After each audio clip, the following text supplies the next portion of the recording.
The new flagship action camera, the GoPro 8, is finally here.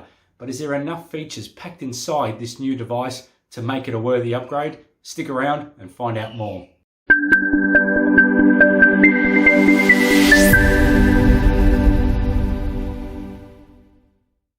G'day everyone, it's Alan here from Fishing Mad, and thanks for tuning in.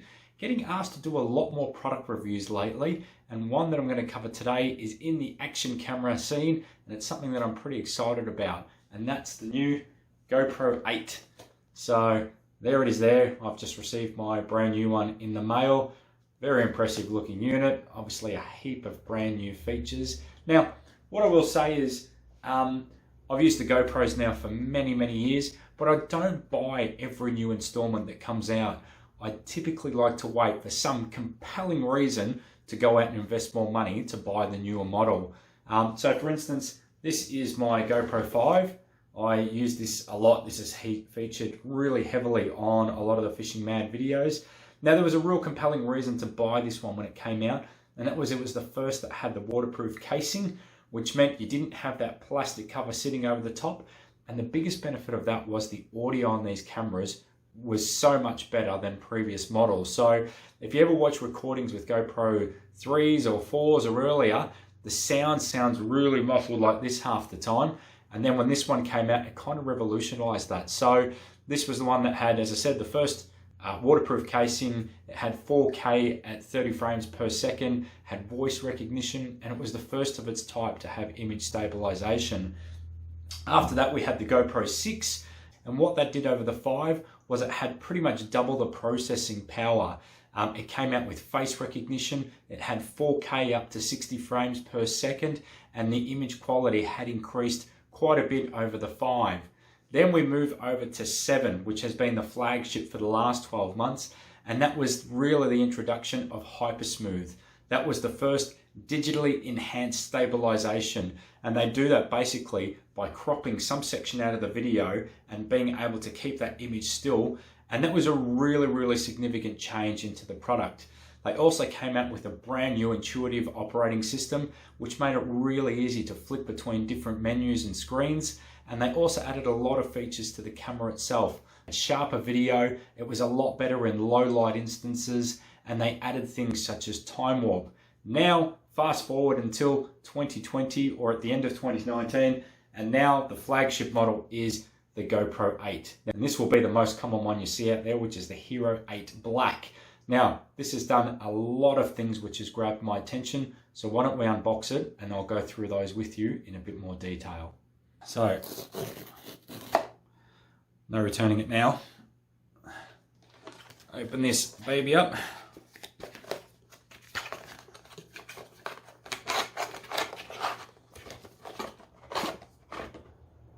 Okay, a lot of packaging for a little device, and if you look inside here, you probably don't get a great deal, I'd imagine. It's probably,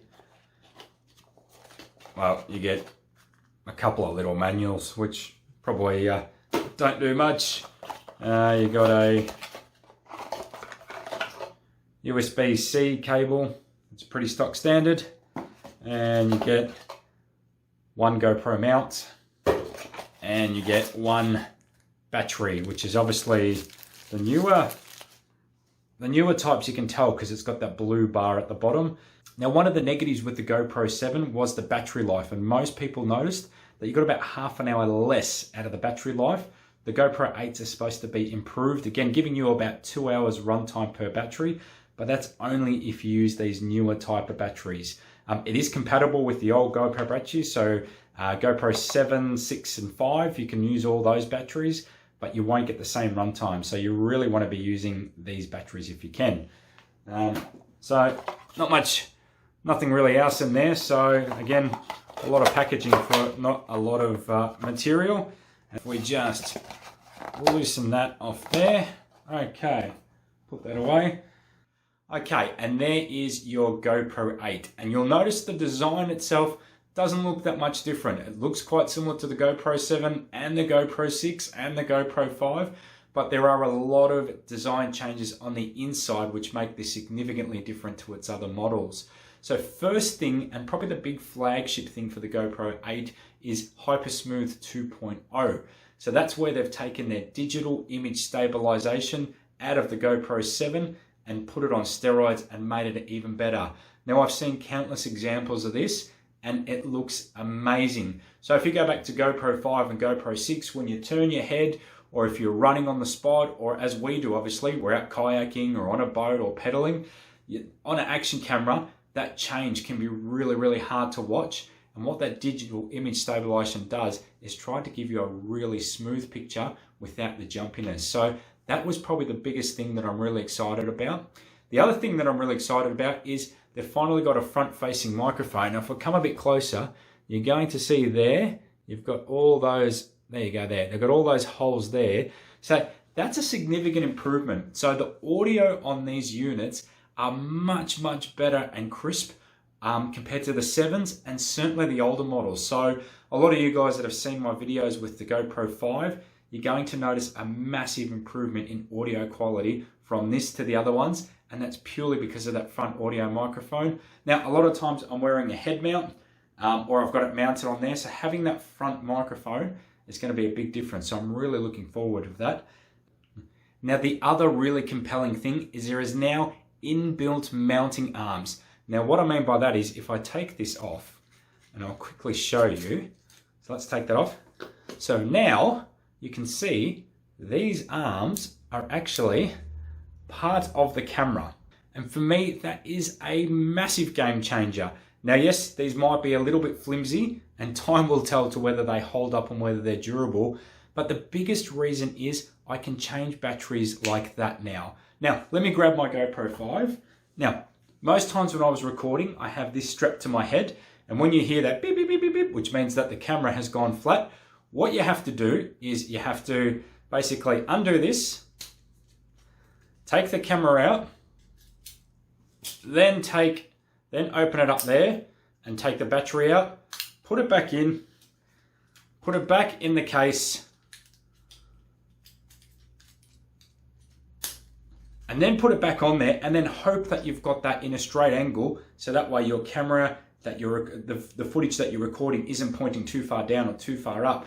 It just is a nuisance. So that process now will go from taking maybe a couple of minutes to probably taking about 20 seconds. So if I get back to the GoPro 8, you can see now because of those arms, that's just mounted on your head permanently.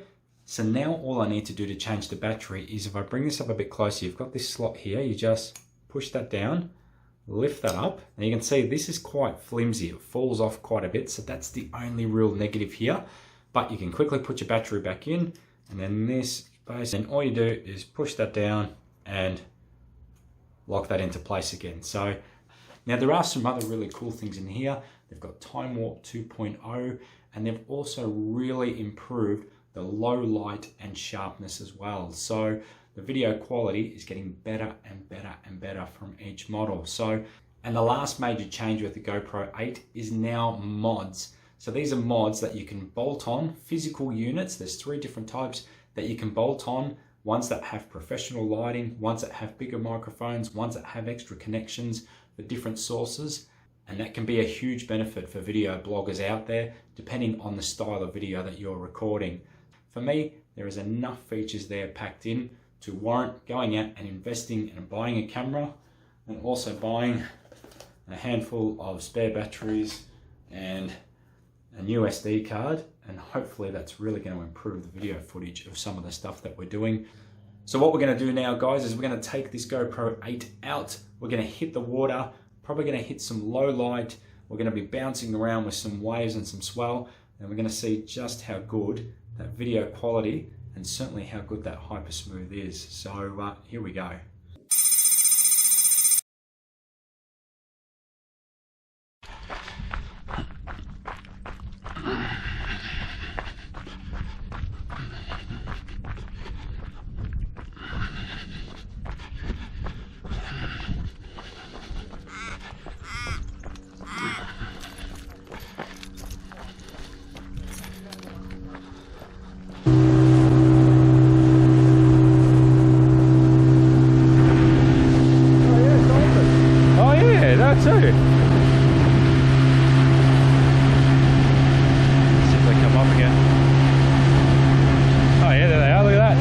1, 2, 3, 4, 5, 6, 7, 8.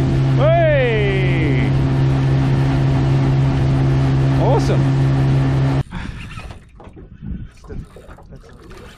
Oh man, it's pulling some drag. Yeah, it is. Nice whiting too. Whoa, whoa, whoa, he's going underneath. Oh yeah, rip. Oh, it was the one that followed him, man. Really? How to follow. Look at that for a whiting. Get right.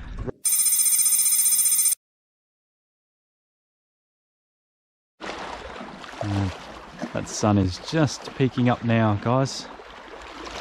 What a beautiful morning. All right, we're going to do a bit more rock hopping over there. See if we can find another nice spot.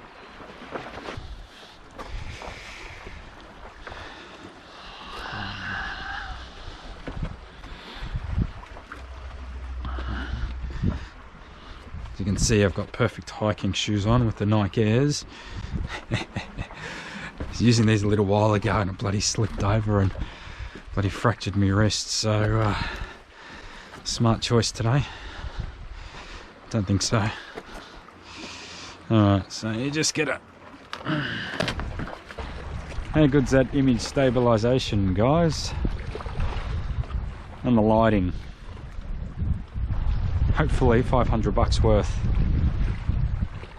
I'll let you be the judge of that.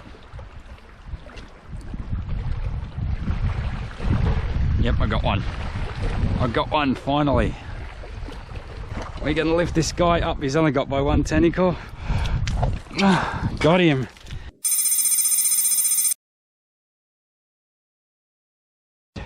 What an absolutely beautiful summer's morning. Heading for a top today of 30 degrees. It's currently 7:30 a.m. That sun is just coming up and the conditions are really, really good for kayak fishing. So, on a soft plastic, I'm not sure what this is yet, guys. Is that a... Oh, it's a snook? The snook master, it's a big one too. Oh, look at this, guys. Oh, come on.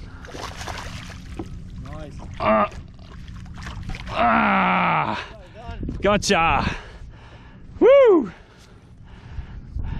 That's a ripping snook. These guys fight hard. Geez, that went... Nice big flatty, really big flatty. Good as that. Let him go. Oh, that's... And to answer that burning question, is the GoPro 8 a worthy upgrade? Well, I would say with confidence that if you've got one of the older GoPro models, whether that's a GoPro 4, 5 or 6, then yes, it's absolutely a worthy upgrade. And there are new features packed in to make it a compelling reason to go out and invest some money. Whether that's Hypersmooth 2.0, whether that's the front-facing audio, whether it's the built-in arms, whether it's the better white balance or low light, there are enough features in there to make it a very worthy upgrade. Now, if you have a GoPro 7, well, I'm not so sure. If you're one of those people that likes having the latest and greatest devices, whether it's smartphones or TVs, and you want to do the same with action cameras, then there would certainly be nothing wrong from going to a GoPro 7 to a GoPro 8. There are some nice improvements, but if you're like me, I'd be a little bit reluctant. I'm not sure there's enough in there to invest the money to go from a GoPro 7 to a GoPro 8, basically going from Hypersmooth 1 to Hypersmooth 2. Yeah, some improved audio and a few other bits and pieces. It's really personal preference and up to you whether you feel the need to spend some cash and have the latest and greatest. Guys, I hope that you've enjoyed this product review. Hopefully you've got something out of going through all the older models and comparing it with the new version, running through some of the new features, and then obviously taking it out in different circumstances and showing how the GoPro 8 performs in different conditions. Guys, thank you for watching. Please do subscribe to the channel. It does help greatly. And until next time, have a good day, everyone.